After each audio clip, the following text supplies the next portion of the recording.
Hi, എല്ലാവർക്കും നമസ്കാരം. എല്ലാവരും ഓണപ്പാച്ചലായിരിക്കുമല്ലേ? ഓണത്തിന് ഇടേണ്ട പൂവെല്ലാം പറിക്കാൻ പോകുന്നത് നമ്മ. അപ്പോൾ ഓണത്തിൻ്റെ വിശേഷങ്ങളെല്ലാം അടങ്ങിയ വീഡിയോ ആയിരിക്കും നാളെ. എല്ലാവരും ഉത്രാടത്തിൻ്റെ വീഡിയോ എല്ലാം കണ്ടിട്ടുണ്ടാവുമെന്ന് വിചാരിക്കുന്നു.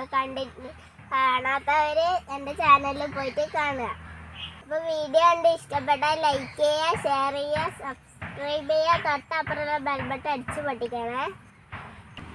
നിങ്ങളുടെ അഭിപ്രായങ്ങൾ കമൻറ്റ് ചെയ്യാൻ മറക്കരുത്. അപ്പം നേരെ നമുക്ക് വീഡിയോയിലേക്ക് പോവാം.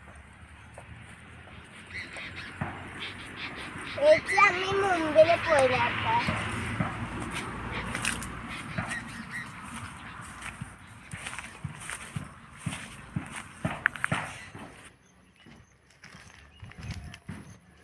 ഇന്നലെ വന്ന പാർക്ക് തന്നെയാണ് നമ്മ ഇന്നും പോകുന്നത്. എപ്പോഴും ഇവിടെ തന്നെ പോലെ. ഞാൻ നേരത്തെയാണ് ഇവിടെ വന്നിരുന്നത്. അതുകൊണ്ടാണ് ആകാശമെല്ലാം സാധാരണ ആകാശം പോലെ ഇരിക്കുന്നത്. മാമന് വൈകുന്നേരം ഡ്യൂട്ടിയിലുണ്ടായിരുന്നു ഇപ്പം പിടിക്കുന്നത്. നല്ല വെയിലുണ്ട്. ഞങ്ങൾക്ക് ഇങ്ങനെ അപ്പുറം സൈഡിൽ നിന്ന് വീട്ടിൽ എടുക്കുമ്പോൾ ഇങ്ങനെ കണ്ണിലേക്ക് അടിക്കുന്നുണ്ട്. അതുകൊണ്ട് നമുക്ക് അങ്ങോട്ട് പോവാം.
ഇട്ടതാണ്. പിന്നെ ഏച്ചി അമ്മ ഇന്നലെ ഉരിഞ്ഞിന്. അച്ഛൻ വരുമ്പോഴത്തേക്കും ഞാൻ ഇറങ്ങിയോണ്ട് അവര് രണ്ടാളാന്ന് ഉരിഞ്ഞിന്. ഇന്ന് രാവിലെ ഞാൻ കുറച്ച് 2 മാലയെല്ലാം ഉരിഞ്ഞു. ഇന്ന് ഞാനും ഏച്ചി അമ്മയും കൂടിയിട്ടാണ് ഇട്ടിന്. അച്ഛൻ കുറച്ചെല്ലാം ഇട്ടന്നിന്. അച്ഛൻ ഡ്യൂട്ടിയിലോണ്ട് അച്ഛൻ പോയി. കുറച്ചെന്റെ വരുമെന്ന് പറഞ്ഞിന്. കൊറേ സമയം എടുത്തിട്ട് ഇത് ഇടാ. ഓരോര് ഇങ്ങനെ വട്ടാക്ക ഇങ്ങനെ ആടി ഊടി ഇങ്ങനെ ആക്കുമ്പോ പോകുന്നോണ്ട് കൊറേ സമയം എടുത്തിട്ട്.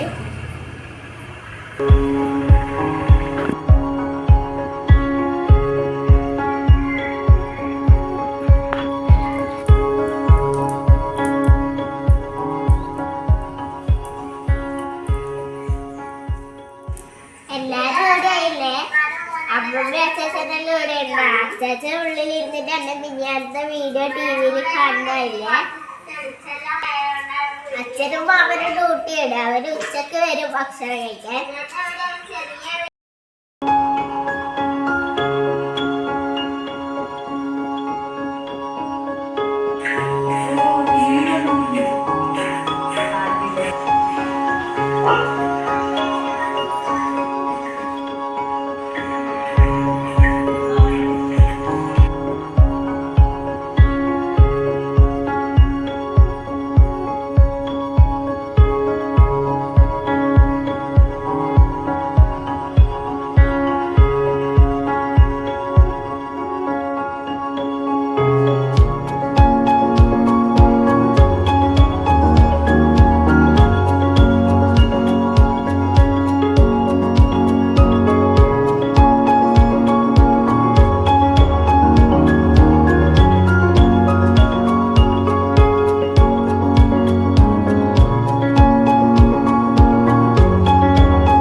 അടിപൊളി സദ്യ.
ഓണസദ്യ നമ്മളെല്ലാരും കഴിച്ചു. അമ്മന് ചോറ് കഴിക്കുന്നതുകൊണ്ട് എല്ലാരും കഴിക്കുന്ന വീഡിയോ ഒന്നും കിട്ടിയില്ല. ഞാൻ കഴിക്കുന്നതെല്ലാം കുറച്ചെല്ലാം കിട്ടീനി. അതേപോലെ തന്നെ ഇന്ന് ഓണായോണ്ട് അച്ഛൻ്റെ ഒപ്പരം പഠിച്ച ഫ്രണ്ടും കുടുംബവും വന്നിട്ടുണ്ട്. അവരും അച്ഛനും കൂടി ഇപ്പൊ ഒന്നിച്ച് ഭക്ഷണം കഴിച്ചു. ഇവൻ കുറക്കുന്നോണ്ടൊന്നും കേൾക്കുന്നില്ല. അപ്പൊ ഇതൊരു ചെറിയ ഓണവിശേഷം അടങ്ങിയ വീഡിയോ ആണ്. അപ്പൊ വീഡിയോ ഇഷ്ടപ്പെട്ടാൽ ലൈക്ക് ചെയ്യുക, സബ്സ്ക്രൈബ് ചെയ്യുക, തൊട്ടപ്പുറമുള്ള ബെൽ ബട്ടൺ അടിച്ചോട്ടിക്കുക, ഷെയർ ചെയ്യുക, കമന്റ് ചെയ്യുക. അപ്പൊ എല്ലാവർക്കും ടാറ്റാ ബൈ. ഒരിക്കൽ കൂടി എല്ലാവർക്കും ഓണാശംസകൾ.